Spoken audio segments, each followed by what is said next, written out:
In Raleigh, North Carolina today, a woman's civil case turned into a criminal one after police say she shot two lawyers outside the courthouse. Both rushed to the hospital. Our Skylar Henry has late developments. 57-year-old Gwendolyn White was put in handcuffs just after she allegedly opened fire and shot two lawyers outside the Wake County Courthouse in Raleigh, North Carolina. The shooting happened in an alley near the courthouse after a hearing involving White and both lawyers. Police say something happened during the hearing that made White angry. The suspect in this case became belligerent in court. That court case ended. The suspect left the courthouse, retrieved their vehicle, and returned back to the courthouse. The suspect got out of the vehicle, approached the two victims, shot both victims, and that's when the deputies and officers were able to take that suspect in custody. Both of the shooting victims were taken to a nearby hospital. Authorities say the case is believed to have been a civil matter in which all three people were involved. Police say White will now be charged with attempted murder. The father of one of those shooting victims tells CBS News that his daughter is expected to be okay. She is in pain and on some medication in the hospital. Meanwhile, we're still working to learn the condition of the other victim. Tony? Hope they pull through. Skylar, thank you very much. There's a tick that causes people to develop a severe allergy to meat and dairy, and it's been rapidly spreading across the United States. It's called the Lone Star tick, and it's been primarily found in the South. But recently, it's been spotted in more northern states. It's been confirmed in more than 30 states so far. Getting bit by this tick can cause alpha-gal syndrome, or AGS, which can be life-threatening. When people with AGS eat meat or dairy, they can get hives, difficulty breathing, vomiting, severe stomach pain, and even full anaphylactic shock. Lone Star ticks are fast-moving and are aggressive biters. What does this tick look like? Unfortunately, it looks like most other ticks. Adult females have a single white dot on their backs, while males have black lines. Experts say the best way to avoid these ticks is to protect against all tick bites. Check your clothing, bodies, and pets for ticks when you come inside. Also, you can treat your clothing with products that contain permethrin. The EPA has a list of approved insect repellents. I'm Kate Martell, and I write the Hill's 1230 Report newsletter. For more of today's news, go check it out. You can find it at thehill.com. Breaking news is in Garden Grove, where a chemical tank is at risk of exploding. Good evening, and thank you for joining us. I'm Pat Harvey. SkyCal is over the tank right now. Firefighters continuing to spray it with water, trying to keep it cool. They've been doing this since yesterday at this time when the leak first began. 40,000 people in this area have been forced to evacuate, and that includes parts of Cypress, Stanton, Anaheim, Buena Park, and Westminster. CBS LA's Michelle Gili begins our team coverage with more on what's leaking and why firefighters are so concerned. Michelle. And Pat, I just got an update on the numbers. 44,000 people are now under evacuation orders. One official here at the command post told me that if this tank explodes, it's going to be like a bomb going off. And I've talked to plenty of people today who say that this is a very real possibility if they cannot stop the leak. The other scenario would be a major catastrophic leak of the hazardous materials in this tank. This is as bad as I've ever seen. This is real. Don't mess around. Emergency responders in Orange County are giving orders to 40,000 people in several cities, including Garden Grove, Stanton, Westminster, Cypress, Anaheim, and Buena Park, to get out, to evacuate neighborhoods and businesses, saying there are two possible scenarios. The compromised hazardous materials tank could spring a major leak, or the other option that was told to us is that it blows up. That was what we were handed. A leaking tank or a tank that blows up. That's why we extended the evacuation today in an overabundance of caution. This is highly volatile, it's highly toxic, and it's highly flammable. The chemical leak was discovered Thursday at GKN, an aerospace manufacturing facility in Garden Grove. Fire officials say the cooling system failed on a tank containing toxic epoxy used for windscreens on fighter jets. An initial evacuation order was lifted, but officials say on Friday they expanded it to a larger area as the tank continued to heat up and threaten the surrounding community. I've been in the fire service for 32 years, and it is the most significantly dangerous event I've ever been part of. And when you have limited short-term exposure, meaning maybe you inhaled some of the vapor, it can cause significant irritation in the lungs, the nasal passages, and it can also cause nausea. It can also cause dizziness. At an afternoon briefing, authorities say that the air quality registered within normal limits. Contractors for the Environmental Protection Agency are monitoring the air. They set up devices in the parking lot of Rancho Alamitos High School that was closed for the day. As experts across the country work with local hazmat teams to try and mitigate the danger, it's a wait-and-see game.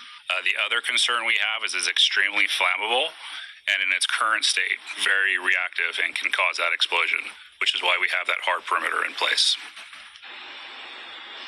So when can people go back home? Well, I asked that question, and very simply, the officials say we do not know. Here's another thing, Pat, that I just found out.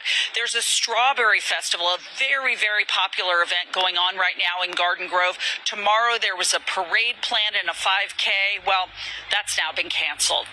We're live in Los Alamitos. I'm Michelle Gili. Back to you. Serious repercussions. Thank you so much, Michelle. And assignment editor Mike Rogers is monitoring this leak at the desk.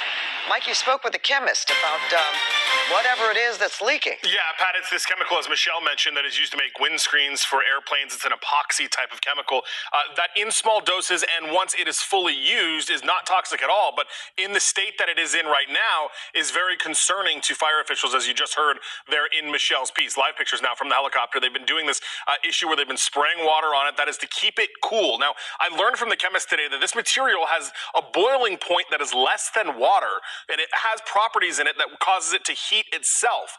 That is why, obviously, the explosion is of a concern, but even if it just leaks out, that is also of concern, because since it's got those self-heating properties, it can heat up and cause a runaway effect is what it's called. That's why you see them dousing this water on there to keep the area as cool as possible. In an uncontrolled environment with a leak, you can potentially have a lot in the atmosphere, and any flash or spark or even temperature can cause what is known as a runaway reaction, where when you begin the polymerization, it's exothermic, meaning that the reaction releases heat, and I think you can start to see the problem there.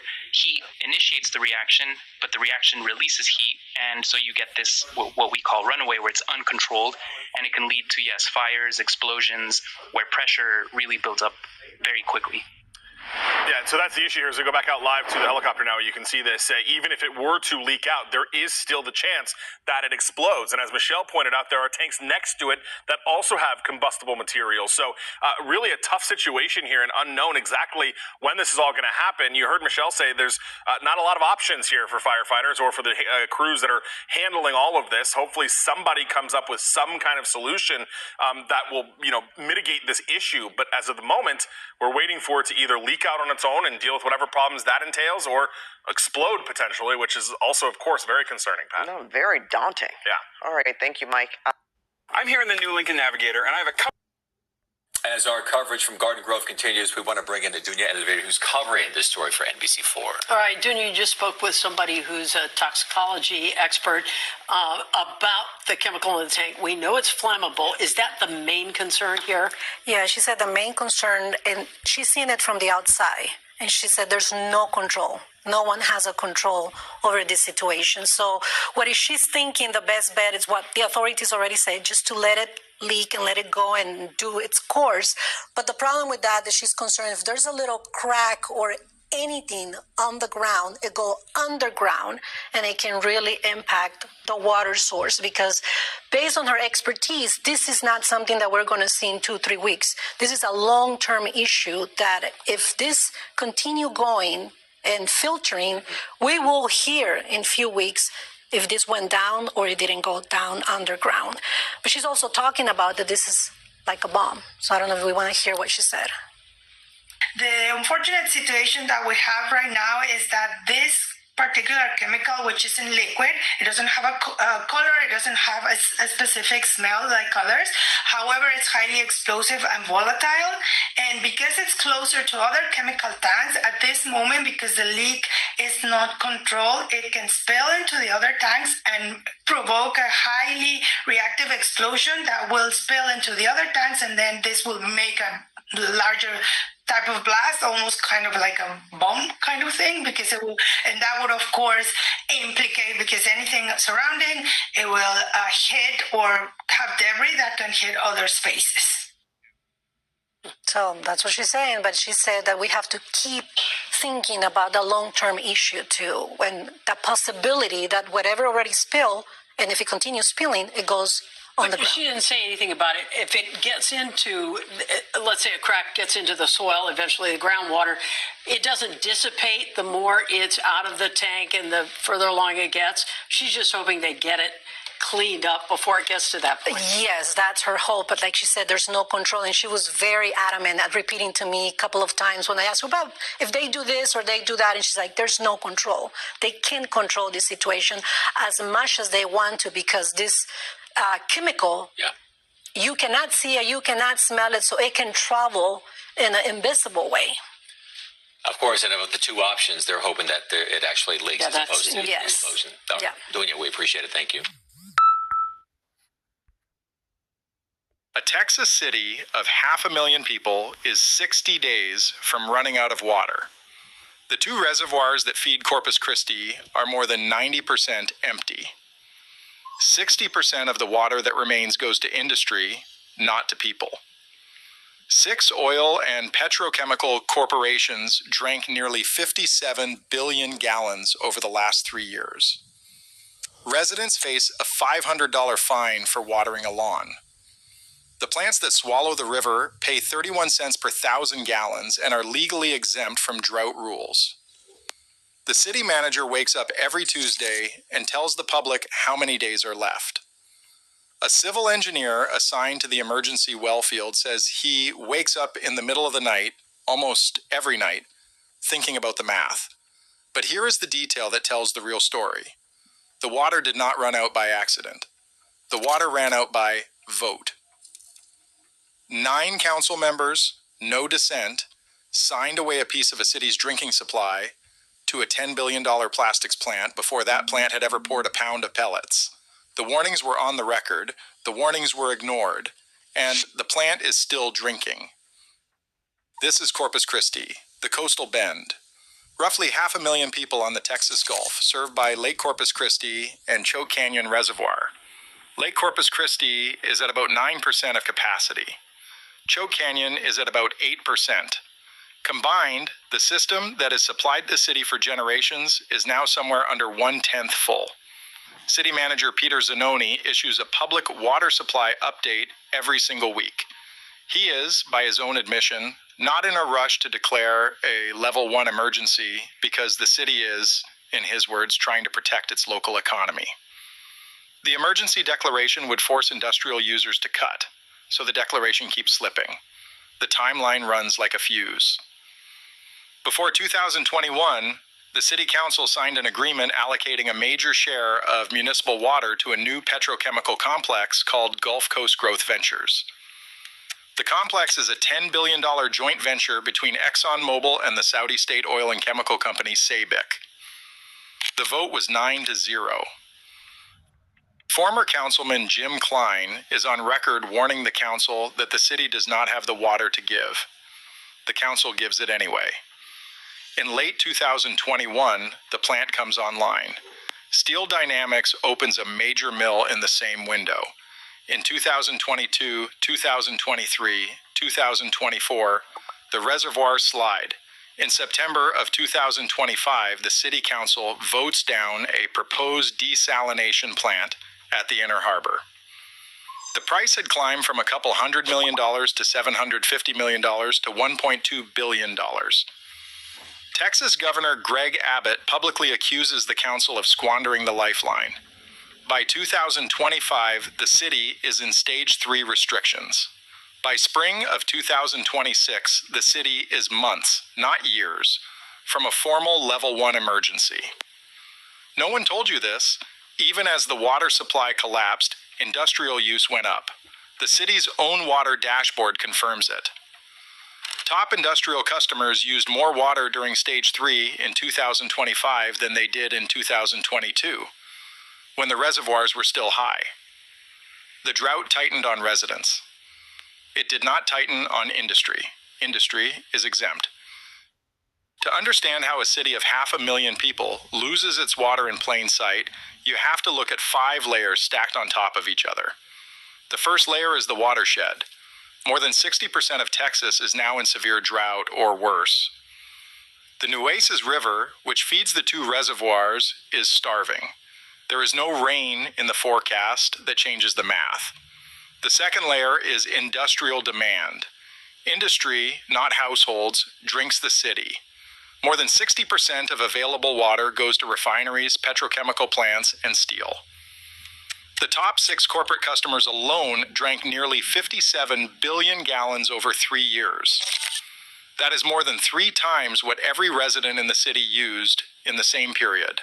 The third layer is political capture. In the 2023 to 2024 election cycle, a political action committee called the Coastal Bend Coalition spent roughly $250,000 on Corpus Christi City Council races. It branded itself responsible government for the Coastal Bend. It backed a slate, and the slate won seats. Current Councilman Roland Barrera summarizes the post-capture worldview in 5 words. Water is a commodity. The fourth layer is class displacement. On the shore of the port of Corpus Christi sits Hillcrest, a historically black neighborhood open to African American. Switch to Tasty Trade and earn up to $3,000 in commission rebates. Men don't do basic hydration. We need super hydration. Old Spice Super Hydration, vitamin booster. Neighborhood opened to African American families in 1944, just as the first refineries went up around it. Over 4 decades, the refineries bought out homes one by one. Streets vanished. Entire blocks were bulldozed. Mona Lytle, who has lived in Hillcrest her entire life, says that we had property everywhere, and now it is just a few of us. She calls the cooling tower plumes that hang over her street the dragon's smoke. She says that all we are is just a location. We are a pot of gold that they want. Industry Row stretches more than 20 miles along the Inner Harbor. Hillcrest is hemmed in by it on 3 sides. The 5th layer is the failure of the last resort. The desalination plant that was supposed to save the city was voted down in September of 2025. The brine discharge would have killed marine life in the bay. The cost had tripled. The loan structure alone would have added more than $100 million in interest and operations. The civil engineer running the emergency well drilling, John Michael, has a colder verdict. The city should have diversified with groundwater 20 years ago. It did not. So now he is drilling along the Nueces River in the dark, leasing private wells, asking the state for emergency groundwater discharges. It is a Band-Aid. He knows it is a Band-Aid. That is why he is not sleeping. The impact does not stay local. In Hillcrest, the dragon smoke keeps rising and the houses keep emptying. Across the city, 500,000 people sit under Stage 3 restrictions. You cannot water a lawn. You cannot wash a car. You can be fined $500 for trying. There are households boiling eggs and saving the cooled water for the plants. The community organizer, Isabel Araiza, who founded a coalition called For the Greater Good, is pushing a fair water amendment for the November of 2026 ballot to end the industrial drought surcharge exemption. She says she wants to say that we're going to win. We just haven't won yet. Regionally, Texas is now openly running out of cities to keep cool. 3 Rivers, Alice, and Beeville. Every town on the Nueces is drilling. Nationally, the precedent is the part nobody is saying out loud. If a Texas city of 500,000 people can sign away its drinking water to a foreign-backed petrochemical plant on a 9-0 vote, every other industrial city in the United States is sitting on the same contract structure. The closest historical analog is Cape Town in 2018, the only modern major city that came within days of municipal taps going dry. Cape Town avoided it with conservation, agricultural cuts, and lucky rain. Corpus Christi has none of those levers in the same form.